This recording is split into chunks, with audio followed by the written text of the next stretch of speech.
Savannah, it's so great to speak to you, and what a great day to do it on as well, with this fight being announced for you in March. How pleased are you to get a date in the diary? Oh, I'm over the moon. This date's chopped and changed. I don't know how many times. So just finally that's set in stone. I can crack on with training and know where I need to be. Whereas previous it was a couple of weeks after, weeks before, and I didn't know really where I was, with me training, sparring, weight type thing. But now it's set in stone. I'm 5 weeks come Saturday, so I'm good to go. And how are you feeling? Because there was the hand injury you suffered because you were due to fight in December. That card didn't actually happen in the end. It's now happening this weekend. But how are you feeling? Is everything 100%? Yeah, I'm good. I think I just needed them extra couple of weeks because it was a quick turnaround from October to December. So it was always going to be, I'd have to be 100%. And just because it wasn't worth the risk. How special is it to have the opportunity to headline it in Newcastle once again? Oh, it's brilliant. It's amazing. The reception I got last time, it was unbelievable. So it'll be given the chance to go back there. And this time it's actually not in the big arena that we couldn't get it for that date. So it's in a smaller arena. So I'm sure the atmosphere will be 10 times what it was. Do you get the feeling that your fan base is growing? You're building more of a following now as you head into what is going to be a career-defining year, you hope?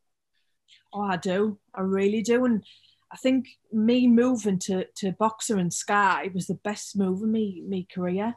One fight, me profile just doubled overnight. Like I said, the fan base is growing, and it's amazing the opportunity that Boxer and Sky give me. Tell me about the opponent you're taking on in March, because you were due to fight her last year at one point. She's got good credentials. She's actually fought Claressa Shields, took her all the way 3 or 4 years ago. So even though there's bigger plans for the year ahead, I guess you'll be laser focused on this opponent. Yeah, I can't overlook for me. We were meant to box April last year, and she tested positive fight week for COVID. So I think she was just about to get on the plane, actually. So obviously she's done a full camp previous on me. I've done one on her, and obviously we've got this other camp. So I'm expecting a tough fight from her. And yes, she boxed Claressa in 2018, and I think she's better than what she was then. She's a bit unorthodox, switch hitter, punches in from all different angles. So I'm looking forward to it. I imagine you're looking to surpass what Claressa did. She won in the distance, but I guess you want to get it done early if you can. Oh, if the knockout comes, I'm always up for an early night. But no, like I said, she's only ever been beat off world champions and good world champions. So I can't see for me going anywhere. I'm seeing a hard fight, actually. There's so much talk about this potential fight with Claressa Shields. Does that fight, or the talk of it, bore you a bit because you've got a fight in the way now, or does it really excite you, the fact that it feels like it's so close now? I'm quite tunnel visioned, really. All my energy's on for Meek. But obviously, I'm trying to build a massive fight with Claressa. So really, I can't not talk about it because I want it to be as big as possible. Obviously, she's fighting this weekend. I'm going to go along and watch. I've got my tickets. So it's exciting. It's really exciting. You're looking forward to seeing her in action on Saturday. What are you expecting from her? Because she's got her own tough fight as well. She has. She's boxing a girl called Ema Kozan. Actually, Ema's young. Ema's still a baby. I think she's about 23, 24. And she's got a good record. She's 21-0. Never been beat, but she has come on the better side of some very close fights. So a little bit of me thinks Claressa might even stop her mid to late rounds. I think she might overwhelm her. But like I said, Ema has been in with some tough girls. So I think it'll be a Claressa win, but it's just how she does it, really. Will it be quite nervy for you watching on Saturday? Because yes, Claressa will be a big favourite, but it's almost like a semi-final in a way. She does need to get through that to keep the hopes of this massive fight between yourselves alive. Yeah, she does. She does. But that's her issue, isn't it? Like I said, I'm focused on Famike. This is just a little night out for me. This is just a little night out on the town. And then it's back to work Monday, focusing on Famike. So Clarissa's got her stuff she needs to do, and I'm sure she's tunnel visioned as well. Will you look to grab a word with her after the fight? Yeah, but she'll be full of adrenaline, so I'm sure there'll be some exchange of words. Is the rivalry very much real between the pair of you? Yeah, it is, but I think it's very. Look, we're two completely different people. I think she's more aggressive, with in her demeanour, which might come across as hating me. I don't know, but definitely, our rivalry goes over 10 years now, so it's a long rivalry. We've never boxed again. She keeps saying I avoided her in 2018, but I never. I was offered the fight, and my response was, well, why box now for peanuts when we can build it up into something bigger? And look where we are now. And you think it could be this summer potentially then? Is that the plan? Obviously, she's got to get to her fight, and I've got to get through my fight, then yes, 100%.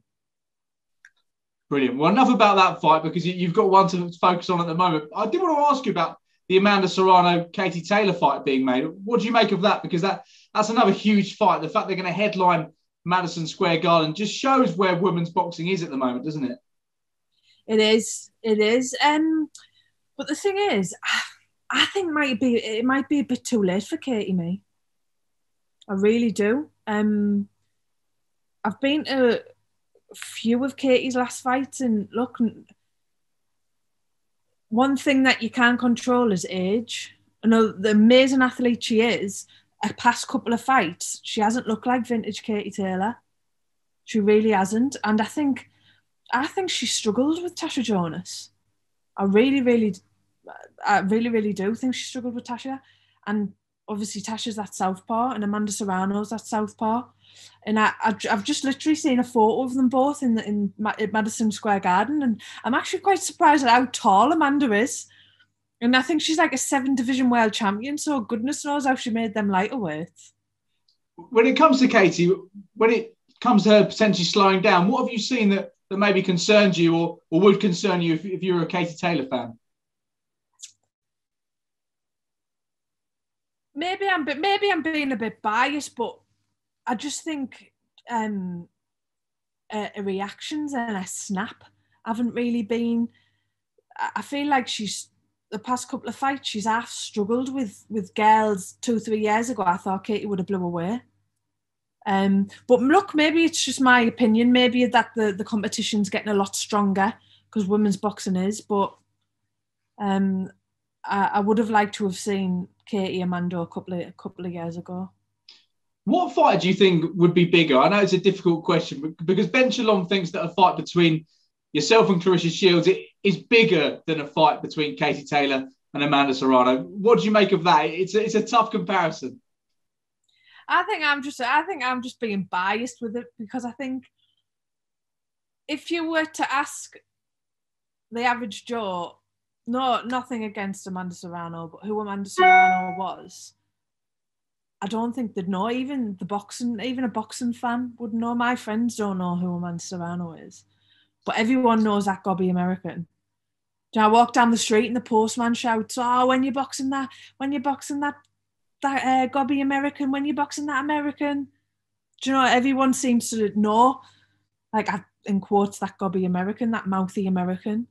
So that's why I think that would be a lot bigger. And with it being in England as well, I feel like the fans of female boxing is just tenfolded in the UK. How's Hughie Fury looking at the moment in the gym? This is going to be a massive year for him, isn't it? If he can try and get himself a good opponent, because the thing is, so many people don't want to step in the ring with him because they know what they can expect when they do. I think Hughie's a high risk, low reward. That's what Hughie is. He hasn't got the belts, so why would you take a risky fight like that for what? But definitely Huey's coming into his own now. He's like 27. And I was actually having a conversation with someone the other day that went to me, God, doesn't it feel like Huey's been around forever? And he has. I think he had his first world title fight at the age of 22. So to be boxing for like in a world title fight like that at the age of 22 and still being around, I mean, you can just see in his body shape, he's starting to, you know, become a man, whereas before he was like a boy, wasn't he? It's remarkable, really, when you consider the journey he's been on and the journey and what is hopefully to come for him. I know Saturday night for you is all about the night out, but I would need to ask you about the main event. What do you think happens? Because I think there's so much intrigue around this fight. It's a crossroads fight, really, for both Liam Williams and Chris Eubank Jr. Yeah, definitely. I think, to be honest, I think Liam might be just that much bigger than him. I think he's a bit too big for him. I know that Chris is working with Roy now and we've got that transition of a new coach and all that, but he didn't really look that spectacular in his last fight. I think he's, you know, a bit too patient for me. Whereas before I just used to get in there and, you know, get the job done. But who knows, it's an exciting fight all around. Are you maybe tipping Liam slightly then? I am, yeah. But maybe that's... I do really like Liam. I think he's a family man. I think, you know, what you see is what you get. And I think Chris is a bit like Marmite, isn't he? That's true. We'll wait to see what happens in Cardiff. Then you're back in camp on Monday. I'm not sure if you'll get to Carvey Brook. I'm not sure Peter will let you that close to a fight. But what are you thinking ahead of that fight? Because it's so difficult to call. So many people are sitting on the fence. So have you got a clear winner in that fight? Say that again, sorry. I missed Calm Brook, what are you thinking for that fight?